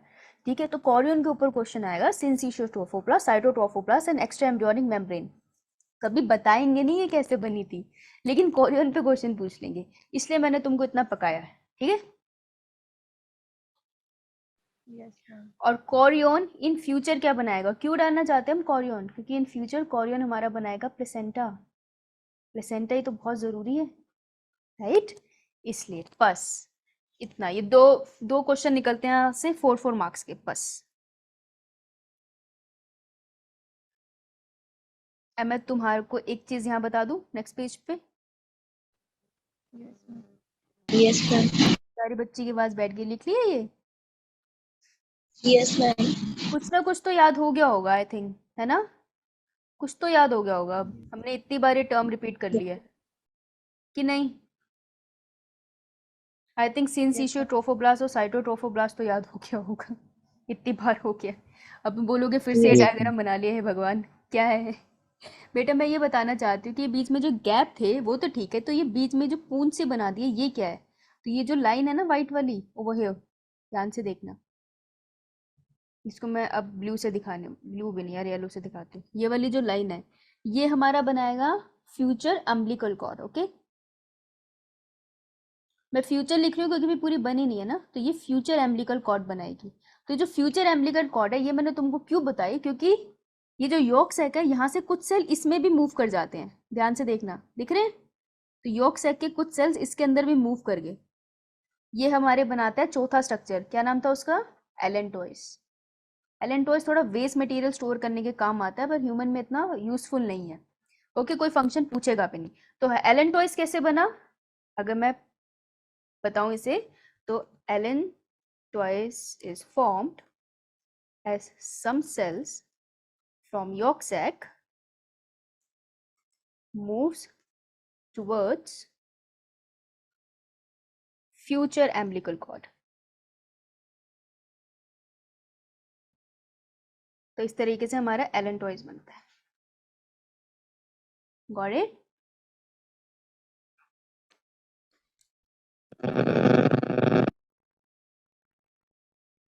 बहुत हिम्मत से पढ़ लिया तुमने, शाबाश, खुश हुई मैं। लिख लो इसे।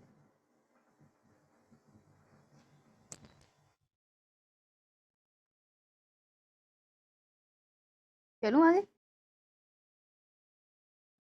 No ma'am. ओके, मैं पानी देती हूँ बस।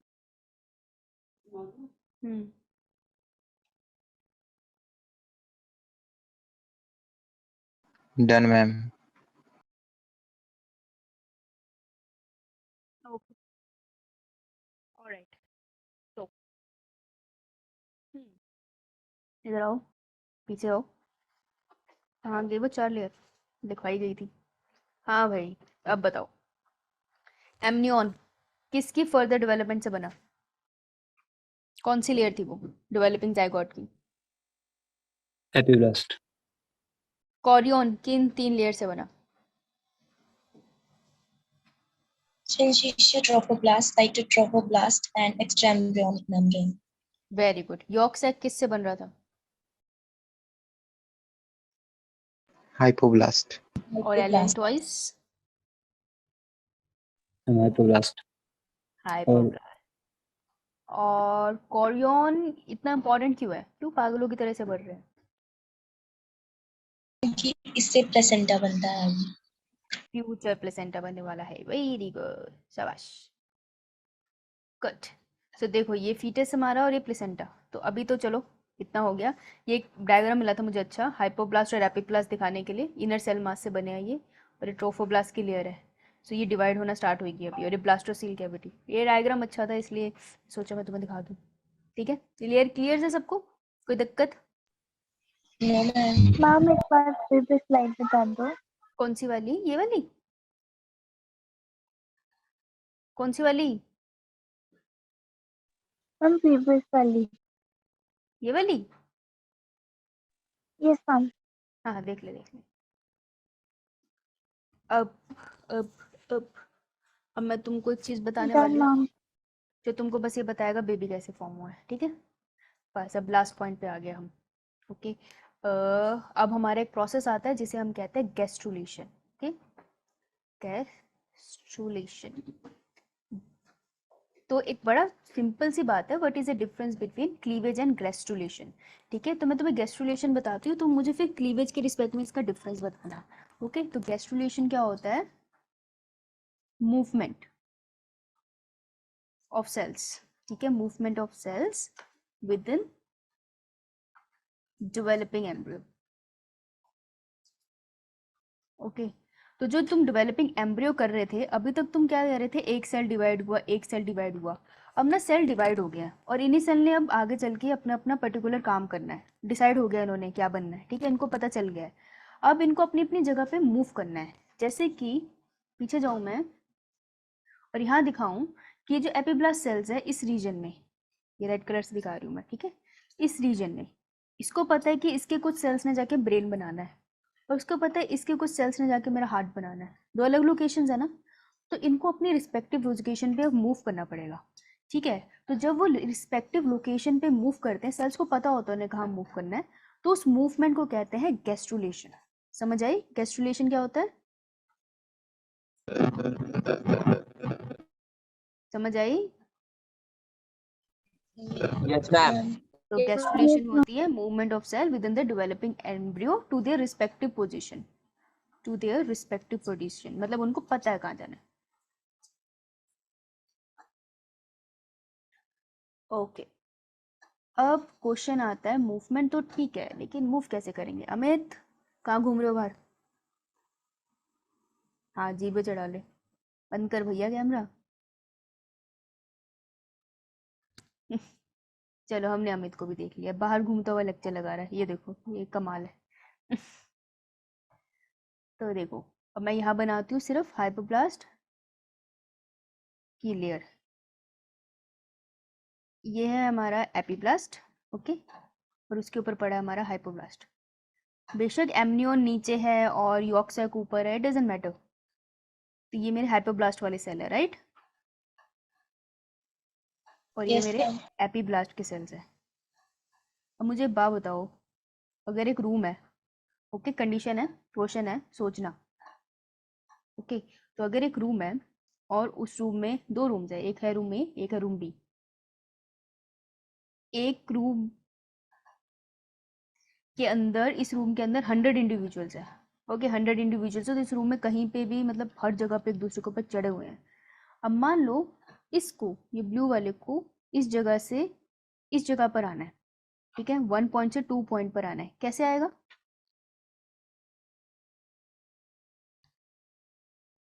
चारों तरफ लोग ही लोग है, कैसे आएगा? हम सभी को पुश करते हुए। सभी को धक्के धक्के मारते हुए आ पाएगा, राइट? पर इतनी ज्यादा भीड़ है कि धक्के भी नहीं मारे जा रहे। पर सेहत तो इसकी हमारे अमित जैसी है, ज्यादा तो नहीं लड़ पाएगा। फिर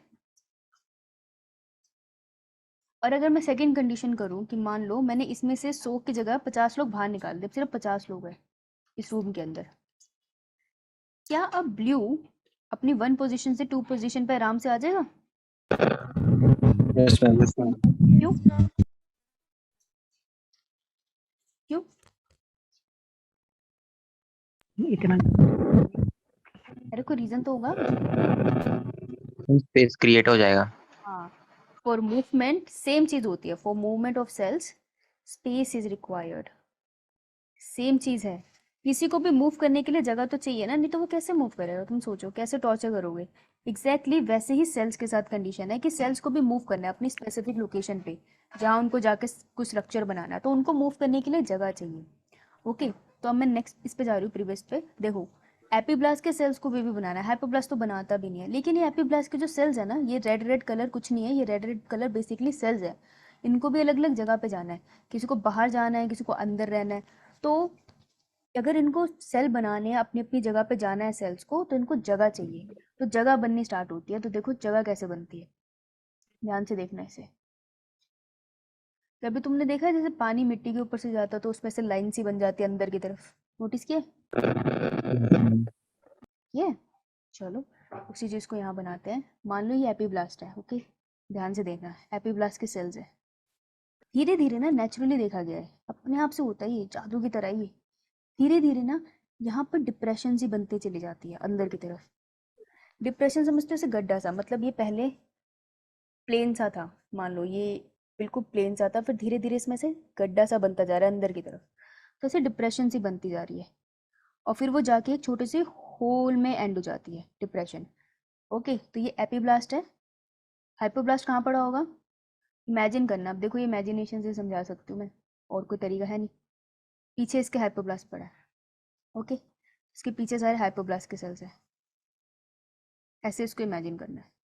ओके, तो ये जो डिप्रेशन सा हुआ है ना, इसको हम वर्ड देते हैं प्रिमिटिव स्ट्रीक। पेपर बहुत डिफिकल्ट हुआ तो ये वर्ड आएगा, प्रिमिटिव स्ट्रीक। तुमसे ज़्यादा से ज़्यादा पता है कहाँ पूछेंगे प्रिमिटिव स्ट्रीक कहाँ बनती है? तो वो बनती है एपीब्लास्ट में। कुछ नहीं होता है, ये डिप्रेशन सी होती है, एक तरह से रास्ता देती है ये सेल्स को मूव करने के लिए। और ये जो होल सा होता है इसे हम कहते हैं प्रिमिटिव नोब। ध्यान से सुनना, प्रिमिटिव नोब होती क्या है? ये एक तरह के होल है। तब देखो, ध्यान से सुनना, ये सारे के सारे एपीब्लास्ट के सेल्स है। तो मान लो ये जो सेल यहाँ मैंने 4 बनाया है, इनको जाके ब्रेन बनाना है। तो अगर उसको ब्रेन बनाना है तो ब्रेन किससे बनता है? तुम्हें पता है 3 जर्म लेयर होती है, एक्टोडर्म, सुना है? एंडोडर्म, Yes, और एक होती है mesoderm, right? yes, yes ma'am. तो ब्रेन किससे बनता है? ब्रेन बनता है एक्टोडर्म से, ब्रेन और स्पाइनल कॉर्ड, है ना?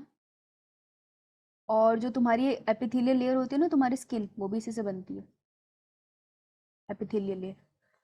एंडोडर्म से क्या बनते हैं? बॉडी का सबसे इंटरनल पार्ट, ऑर्गन्स। और बीच में क्या है? ऑर्गन और तुम्हारी स्किन के क्या है? तुम्हारे स्किन और तुम्हारे ऑर्गन्स के बीच में? मसल्स, और बोन्स, और नर्वस सिस्टम। ब्रेन तो नर्वस सिस्टम हो गया ना बेटा? Muscles, bone and blood. बेटा ब्लड ब्लड, वेसल्स, ब्लड भी तो है, सिर्फ वेसल्स। हाँ, मसल एंड बोन ये मेसोडर्म से बनते हैं। तो जिन सेल्स को बनाना है, क्या बनाना है? जिन सेल्स को बनाना है ब्रेन, तो वो जंप कर जाएंगे और वो जाएंगे एक्टोडर्म वाली पोजीशन पे, आउटर की तरफ चले जाएंगे। तो ये सेल पता है क्या करते हैं? जंप करते हैं, ये नोब एक तरह से कुआ है, तो इस पे जंप करते हैं और पीछे से निकलते हैं। ये देखो यहाँ से निकलेंगे पीछे से, ऐसे ये जाते हैं इसके पास, हाइपोब्लास्ट के पास, और हाइपोब्लास्ट को डिस्ट्रॉय कर देते हैं। तो अगर मैं पूछूं हाइपोब्लास्ट का एंड में क्या हुआ? हाइपोब्लास्ट अब डिस्ट्रॉय होगी, hypoblast will destroy during gastrulation. लेकिन ये तुमसे कोई पूछेगा नहीं, तो जोन से सेल को जहाँ पर जाना है, जिनको ब्रेन एंड स्पाइनल कॉर्ड बनाना है, वो एक्टोडर्म बनाएंगे तो बाहर की तरफ चलेंगे। कुछ सेल बीच में रह गए जो मेसोडर्म बनाएंगे, और जो सेल कूदे नहीं वो ऊपर वाली इसी लेयर के अंदर रह गए, वो एंडोडर्म बना देंगे। सिंपल। तो ऐसे 3 जर्म लेयर बन जाएगी, और एक हर जर्म लेयर एक बेबी को जन्म देगी, मतलब बॉडी का पार्ट बनाएगी, और उससे बेबी की फॉर्मेशन हो जाएगी। समझ आया?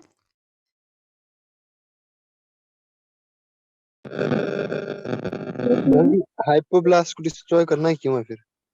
हाइपोब्लास्ट का जो काम था, उसका काम था यॉर्क सैक बनाना, कोरियन बनाने में मदद करना, और एलेंटॉइस बनाने में मदद करना। अब उसको कोई काम नहीं है, तो इसलिए उसके सेल जो पड़े थे वो अपने आप ही डिस्ट्रॉय कर दिए जाते हैं। तो ये सेल्स अपनी जगह पे जब मूव करते हैं, वो रास्ते में किसी काम के होते नहीं, उनको डिस्ट्रॉय करते चले जाते हैं। इसलिए पूरी हाइपोब्लास्ट थोड़ी डिस्ट्रॉय हुई, ये वाली हुई। देख, ये देख, सिर्फ ये वाली लेयर थी ना जिसको हमने हाइपोब्लास्ट बोला है, ये वाले सेल डिस्ट्रॉय हैं, बाकी तो अपने अपने जगह पे पड़े हैं, फर्क नहीं पड़ता। धीरे धीरे यॉर्क सैक का साइज भी कम हो जाता है, उसकी जरूरत नहीं है। समझ आया? Yes ma'am. Okay, that's it. तो इस तरीके से आपकी पोस्ट फर्टिलाइजेशन खत्म। कोई डाउट है तो बताओ, ये लिख लो फटाफट।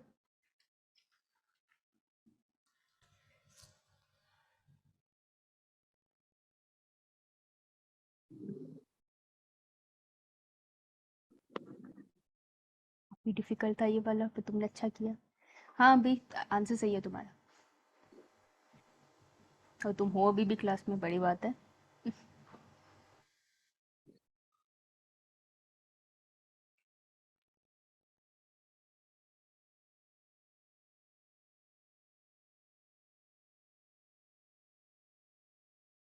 रिवाइज करा दूँ? Yes ma'am. हिम्मत करके रिवाइज कर लेते हैं एक बार, देखें शायद मैंने आगे कुछ रखा है। हाँ देखो, gastrulation, it is the process where 3 germs layer will be formed. और गैस्ट्रुलेशन जब सेल्स मूव करते हैं तो 3 जर्म लेयर्स तभी तो बनी ना। तो एंड रिजल्ट ऑफ गैस्ट्रुलेशन तीनों जर्म लेयर का बनना है, that is ectoderm, endoderm and mesoderm, right. Archenteron form during gastrulation. चलो ये मैं तुमको कल बताऊंगी, आज पहले रिवाइज करते हैं, इसके अलावा तो कुछ नहीं है ना। अरे हाँ, पहले तो इसी क्वेश्चन पे आ जाओ। कहाँ है वो बच्चा जो क्वेश्चन पूछ रहा था? याद है क्वेश्चन? अनीश, हाँ Anish. And dash is release at the time of ovulation. तो ओव्यूलेशन का मतलब है कि जब ओवरी से एग बाहर निकलता है, तो वो पूछ रहे क्या बाहर निकलता है, ओगोनियम बाहर निकला है। ओगोनियम तो फीटल स्टेज में होता था, तो ये तो नहीं हो सकता। प्राइमरी oocyte निकला है, प्राइमरी oocyte तो सेकेंडरी oocyte में चेंज होता है ओवरी के अंदर, तो ये आंसर भी नहीं हो सकता। तो या तो इसका आंसर है ओवम, या इसका आंसर है सेकेंडरी oocyte, राइट। तो अगर ये क्वेश्चन आता है तो हमें आंसर लिखना है सेकेंडरी oocyte, ओवम नहीं लिखना हमें, क्योंकि सेकेंडरी oocyte का एक और मतलब होता है इमेच्योर ओवम। और हम ओवम को अभी भी इमेच्योर कह सकते हैं, क्योंकि ओवम तब मैच्योर कहलाएगा जब उसके अंदर मियोसिस 2 भी कंप्लीट हो चुकी होगी, तो वो तो फर्टिलाइजेशन के करीब ही होगी।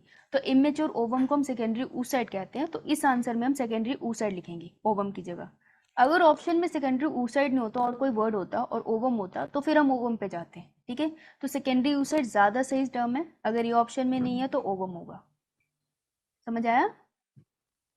Yes ma'am. तो answer would be D. Okay, आओ आज अभी हमने यहाँ से रिवाइज करना स्टार्ट किया था, इतना पीछे क्यों जाना, यहाँ से करते हैं। चलो भाई बताओ, इनर सेल मास और ट्रोफोब्लास्ट सेल्स। रुको मैं एक सेकेंड यहाँ से करती हूँ। तो हम लोग कर रहे थे पोस्ट फर्टिलाइजेशन इवेंट्स, अभी हमारे पास थोड़ा सा टाइम है, तो मुझे बताओ पोस्ट फर्टिलाइजेशन इवेंट के अंदर जाइगोट जो था ब्लास्टोसिस्ट के अंदर बनता है, एक होती है इनर सेल मास और एक बाहर होती है ट्रोफोब्लास्ट सेल्स। तो इनर सेल मास किस किस में डिवाइड होता है? हाइपोब्लास्ट एंड बोल बोल।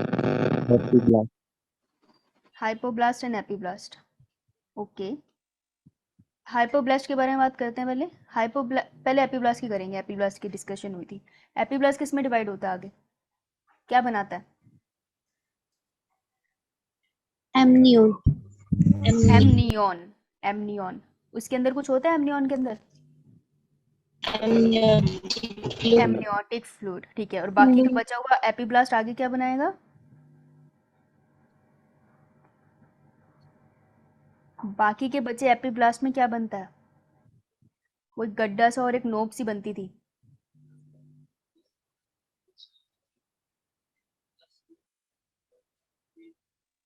क्या था ये?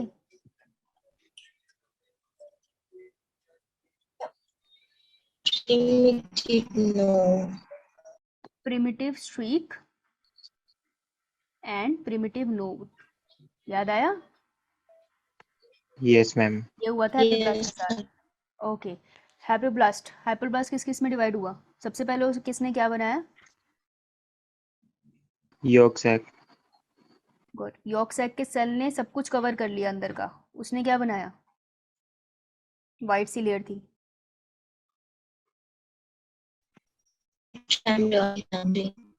Extra embryonic membrane. Yolk sac के कुल सेल्स ने पूरा अंदर का एरिया कवर कर लिया, ऐसे सब जगह फैल गए। Extra embryonic membrane. Alright, extra embryonic membrane और उसके बाद ट्रोफोब्लास्ट और उसके बाद sorry extra embryonic membrane.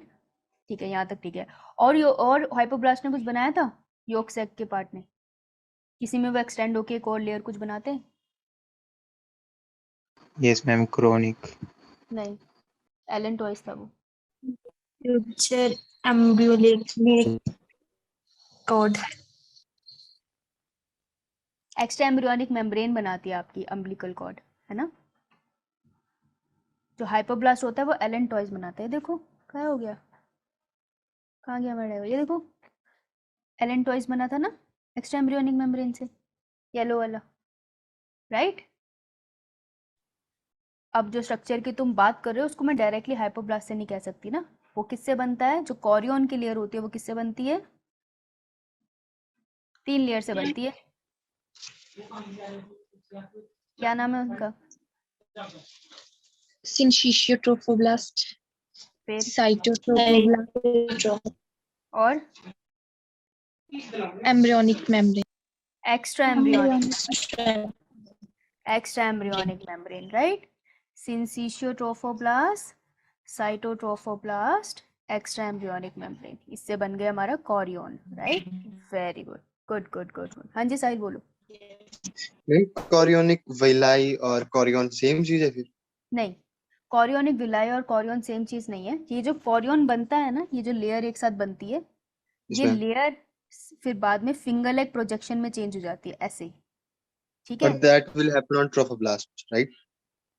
That will happen in trophoblast और on trophoblast. जो trophoblast की जो लेयर बनी उस पे नहीं होगा ये?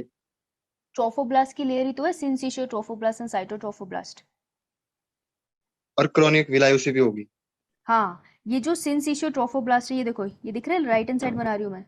ये मेरा यस मैम, बना यस मैम। सिंसिशियोट्रोफोब्लास्ट की लेयर, उसके पीछे मैंने बना दी रेड कलर की साइटोट्रोफोब्लास्ट के सेल्स, ऐसे, ठीक है? ऐसे बन गए। और उसके पीछे हो गई एक्स्ट्रा एम्ब्रियोनिक मेम्ब्रेन, ये रही। तो ये तीनों लेयर एक साथ, देख रहे हो, तुमको फिंगर लेग प्रोजेक्शन बना रही है। इस फिंगर लेग यस प्रोजेक्शन को मैम। मैं बोलती हूँ कॉरियोनिक विलाई।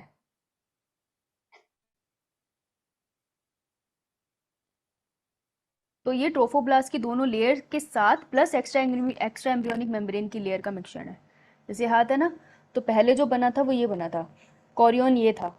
फिर कॉरियन के जो एजेस थे उसने फिंगर लेग प्रोजेक्शन ले ली, तो जिससे कॉरियन बना था उसी से वो फिंगर बनी है। तो मैं इसको कॉरियोनिक विलाई बोलूंगी, उंगलियों को, और ये कॉरियन ही होगा। समझ आया? और मैम ये आफ्टर इम्प्लांटेशन अकर होगा या फिर बिफोर इम्प्लांटेशन? नहीं नहीं, आफ्टर इम्प्लांटेशन हो रहा है। इम्प्लांटेशन तक सिर्फ ब्लास्टोसिस्ट था, ट्रोफोब्लास्ट एंड एपीब्लास्ट, उसके बाद सब कुछ हुआ है after implantation, okay after implantation. Yes, okay. Okay, done. Yes ma'am, yes ma'am. ठीक है ठीक है, ये हमारा बेबी का प्लेसेंटा वाला साइड में। प्लेसेंटा नेक्स्ट लेक्चर में कराऊंगा ना, तब अच्छे से समझ आएगा।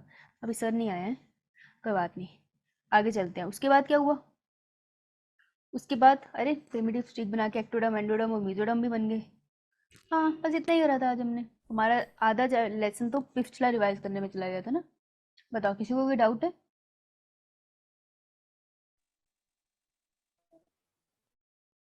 किसी को कोई doubt? No, ma'am. Ma'am No, हाँ इनर जी, सेल मास और एम्ब्रियो में क्या रिलेशन हुआ, वो वाला डाउट रह रहा है जो आपने लाइन करवाई ना, कि inner cell mass get differentiated as the embryo. वो वाला थोड़ा फिर से समझा दो एक बार। अच्छा ओके। ये रहा इनर सेल मास, है ना। इनर सेल हमारा 2 लेयर में डिवाइड होता है, एपीब्लास्ट और एक होता है हाइपोब्लास्ट, राइट। इतना समझ आया। Yes ma'am.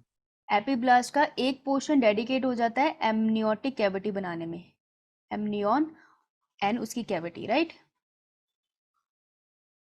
ये एमनियोटिक कैविटी एक रूम की तरह काम करती है, इसमें बेबी रहने वाला है। और जो एपीब्लास्ट के बाकी के सेल्स हैं, एपीब्लास्ट रिमेनिंग सेल्स, मैं यहाँ लिख रही हूँ, ओके। तो जो रिमेनिंग सेल्स है एपीब्लास्ट के, ये अब आगे का फीटस बनाएंगे, ओके। तो ये आगे का फीटस बनाएंगे। तो ये एपीब्लास्ट की रिमेनिंग सेल्स हैं, ये वाले, ये सारे सेल्स यहाँ पर है। लेकिन किसी को ब्रेन बनाना है, किसी को मिडिल पार्ट बनाना है, किसी को बॉडी बनाना है, तो सारे सेल्स को बहुत सारे डिवाइड होना है। तो ये पहले अपनी अपनी पोजीशन पे मूव करते हैं। तो इसके अंदर एक डिप्रेशन बनता है ऐसे, जिसे हम कहते हैं आर्केंटिरोन, एक गली की तरह बन जाती है, जैसे घरों में गलियाँ होती है ना बाहर, वैसे ही, ओके। सॉरी, इसे प्रिमिटिव स्ट्रीक कहते हैं। तो ये एपीब्लास्ट ही है, ये वाला पार्ट है, ये मैं ये वाला पार्ट एक्सप्लेन कर रही हूँ। तो एपीब्लास्ट के ही सेल्स है, इनके बीच में गली जैसी बन गई और फिर वो गली एंड होती है एक कुएं में, ओके। इसको कहते हैं प्रिमिटिव लोब। ये एक स्पेस है, खाली स्पेस है, जिसके थ्रू सेल्स मूव कर सकते हैं। तो कुछ एपीब्लास्ट के सेल इससे मूव करके दूसरी तरफ जाएंगे, हाइपोब्लास्ट के सेल्स को डिस्ट्रॉय कर देंगे, जगह बना लेंगे अपनी मूवमेंट के लिए, ठीक है। कुछ सेल यहीं पर रह जाएंगे और कुछ सेल हाइपोब्लास्ट और एपीब्लास्ट के बीच में रह जाएंगे। जो बीच में रह जाएंगे वो मेसोडर्म बना लेंगे, जो बाहर चले जाएंगे वो एक्टोडर्म बना लेंगे, जो ये सेल ऊपर रह गए ये एंडोडर्म में चेंज हो जाएंगे और फिर वो आगे आगे अपने स्ट्रक्चर बना देंगे। आप समझ आया? यस मैम, पक्का? Done, clear. Brilliant. Ma'am yes हाँ मैम। जी बोलो, आगे सर। मैम गैस्ट्रुलेशन वाली स्लाइड बताना। अच्छा एक सेकंड रुक जा, ये बना लूँ इससे पहले कोई भूल जाए। ये हाइपोब्लास्ट है भाई, गैस्ट्रुलेशन ये वाली, यस मैम। ये नो मैम, जिसमें डेफिनेशन लिखी है। ये वाली नहीं, ओके। मैम अच्छा ठीक है सॉरी, ये यस मैम। क्षमा चाहूंगी।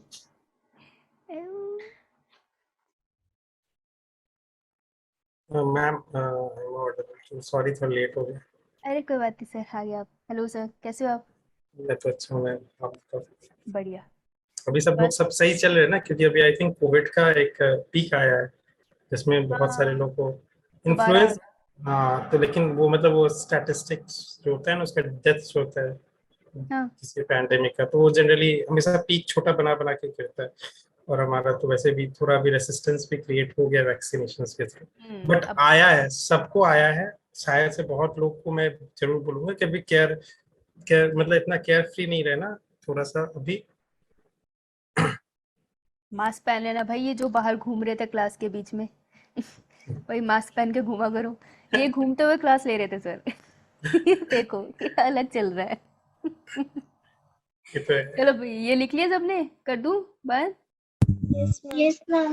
Yes okay ma'am. Yes, ma'am. Okay, मैं शेयर करना बंद कर दूं। सर मैं आपको होस्ट बना देती हूँ।